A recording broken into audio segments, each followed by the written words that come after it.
Здравствуйте, мои дорогие подписчики! Добро пожаловать на наш канал! Не забудьте подписаться на наш канал, чтобы быть в курсе новых видео. Дилан немного шокирован, когда находит одежду, которую положил в коробку. Когда Бэрон спрашивает, с тобой все в порядке, он говорит, что ничего нет, я думал, что положил это в коробку, но нет. В то время как Чинар входит в комнату и говорит, я принес свои вещи, Баран выходит из комнаты, говоря, я внизу, и Акиф идет. Дилан не может ответить на вопросы Чинара и выходит из комнаты, говоря, что ей нужно ненадолго выйти. Потому что его разум все еще в одежде. Он идет туда, куда положил коробку, и смотрит, есть ли там другие предметы в коробке. Все, что он положил в коробку, оказывается на своем месте, и он снова складывает свою одежду, кладет ее в коробку и уходит. Затем он приходит к Чинару и извиняется за то, что оставил наш разговор незаконченным. Чинар говорит, что хочет повесить свои фотографии на стену, а Дилан говорит, что все в порядке, делай, что хочешь.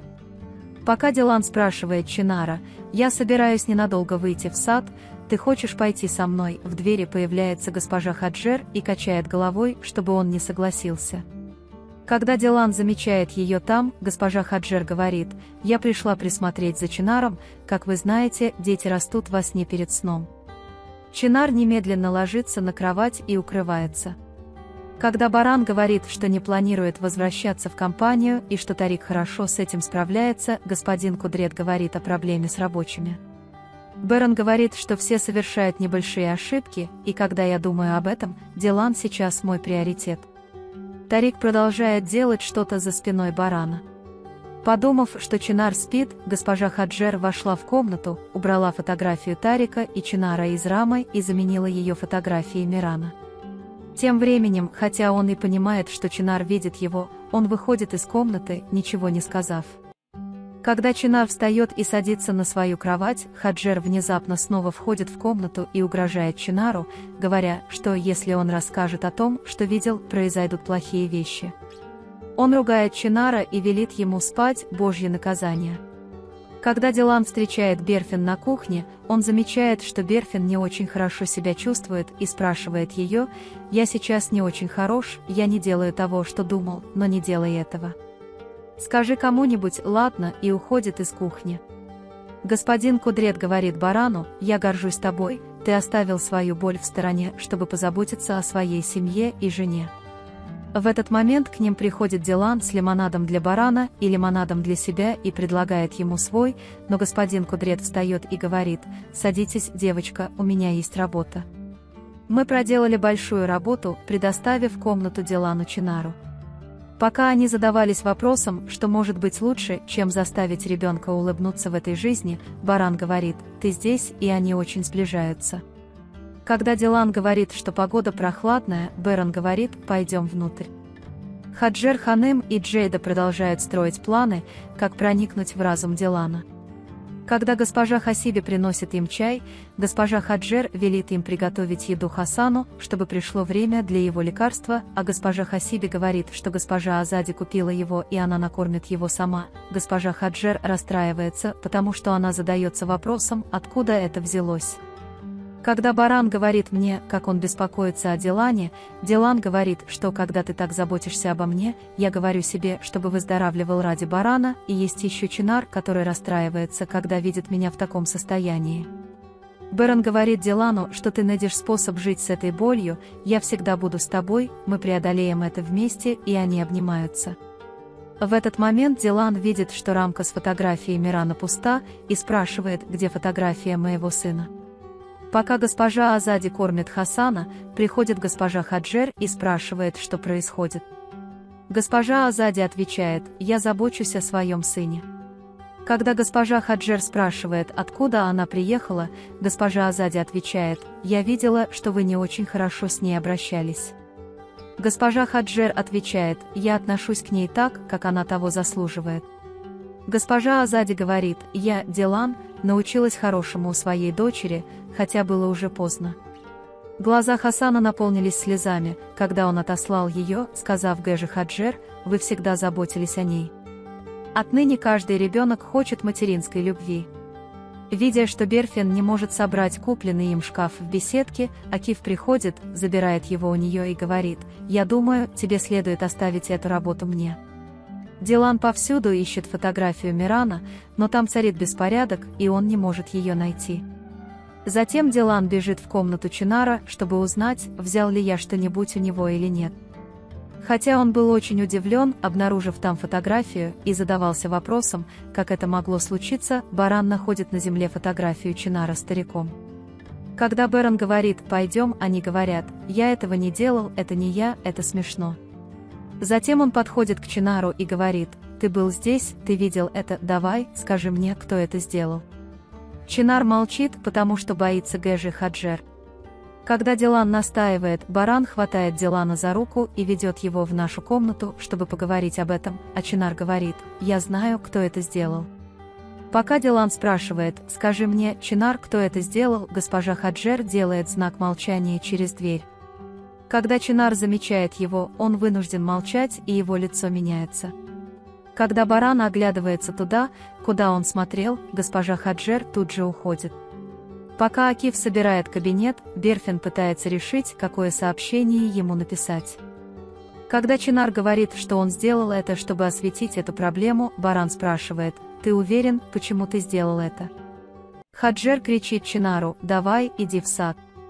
Когда госпожа Хаджер загоняет Чинара в угол и ругает его, Чинар говорит: «Я не говорил тебе, я тебя создал». Госпожа Хаджер отругала ее, сказав: «Выходи и не позволяй мне тебя видеть». Когда Дилан говорит Барану, что ты думаешь, что это сделал я, Баран говорит: «Нет, я просто думаю, что Чинар не говорит правду». Затем Дилан понимает, что в комнате есть и другие вещи Мирана, и говорит: «Я положил их все, это невозможно, я вынул их все». Он приходит к Хаджер Ханем и Джейде, сидящим в гостиной, и спрашивает, кто это сделал. Он спрашивает: «Вы опустошили коробки, в которые я положил одежду Мирана», но госпожа Джейда и Хаджер ведут себя так, будто ничего не знают. Госпожа Хаджер звонит Гэжи Хасиби и говорит: «Вы опорожнили коробки». Поскольку госпожа Хасиби не знает об инциденте, она спрашивает, какая шкатулка принадлежит вашей даме, и Джейда отвечает: «Да, все тоже об этом спрашивают». Пока Дилан в гневе покидает их, Берон следует за ним. Акиф делает шкафчик, проходит немного дальше и отвечает на сообщение от Берфина. Они оба не осознают, что пишут друг другу. Когда Берон спрашивает: «Расскажи мне, что происходит», Дилан отвечает: «Со мной все в порядке, я не растерян, сердце не болит, я не утешаю себя мечтами». Когда Берон говорит, что мы можем преодолеть все вместе, мы найдем решение, Дилан говорит, что для этого нет решения, мой сын мертв, Баран говорит, что для этого нет решения, я не могу стоять прямо, как ты, я хочу это отрицать. И тоже убегай. Наша боль нелегкая, расскажи, пожалуйста, что ты переживаешь. Иногда это как лекарство, придает силы человеку, расскажи, пожалуйста. Дилан плачет и говорит: «Я пытаюсь научиться не прикасаться к своему сыну, когда он все время внутри меня, и я пытаюсь узнать о боли моего сына, но не могу». Баран говорит, что мы не научимся этой боли, мы просто научимся терпеть, все, что вы знаете, изменилось и рухнуло, нет ничего, что не просачивалось бы в эту боль, я знаю, что это очень сложно. Дилан говорит: «Я думал, что смогу утешить себя другими вещами, я уже не прежний, я больше похож на призрак или тень, мое сердце пытается прийти в себя, это не работает, я не могу». Берон, ты не один, я с тобой, держись за меня, когда ты потеряешься, потому что это то, что я делаю, я хочу держаться за тебя. Он спрашивает Мирана: «Ты хочешь пойти?» Дилан отвечает: «Отвези меня к моему сыну». Они вместе идут на могилу Мирана и рассказывают ему о своих чувствах и о том, что им трудно переносить его боль. «Дилан, Миран, мы отдали твою комнату Чинару, ты злишься на нас, сынок, пожалуйста, не сердись, не вкладывай в это все свое сердце, принять это решение было нелегко, ему это было нужно по какой-то причине, ты бы очень любил его, если бы знал его, он ждал, когда ты приедешь в Чинар, он очень расстроился, когда он не пришел, как ты, если он счастлив, ты тоже счастлив. Мы думали, что тебе будут рады. Говорит, твоя комната теперь это наше сердце». Берон говорит: «Ты всегда с нами, сынок, мы никогда тебя не забудем». Когда Берфин видит, что Чинар в плохом настроении, он спрашивает, что случилось. Чинар говорит, что я солгал, но это была неплохая ложь, я просто сказал ему, чтобы он не расстраивался. Берфин говорит, какая ложь, тетушка, я не понимаю, но поскольку Чинар не хочет этого говорить, он не зацикливается на этом. Каждый может совершать ошибки, говорит моя тетя Чинару и советует ему, независимо от причины, больше не делать ничего подобного. Джейда рассказывает о ситуации Дилан с Хаджер Ханем и высмеивает ее. Когда госпожа Хаджер говорит им не недооценивать их, Джейда Дилан говорит, что она убежит из этого особняка, а я попрощаюсь вслед за ней. Господин Кудрет понимает, что в компании есть некоторые проблемы. Он видит, как Дилан и Бэрон входят в особняк, и зовет Барана к себе, говоря, «Нам нужно поговорить с тобой, сынок». Когда он собирается рассказать Барану, что происходит на работе, приходит один из его работников и кричит «Баран Коробей». Бэрон спрашивает, что происходит, тебе нравится так кричать. Мужчина говорит, что мы были рады, что ты пришел, но ты что, уволил всех, кто просил оплату сверхурочных? Бэрон очень злится, когда слышит это, и спрашивает, кто тебя уволил. Дилан разговаривает с фотографией Миран, целует ее и обнимает. Вы можете поделиться своим ценным мнением в разделе комментариев. Не забудьте подписаться и включить уведомления, чтобы видеть больше видео. Увидимся в следующем видео. Береги себя. До свидания.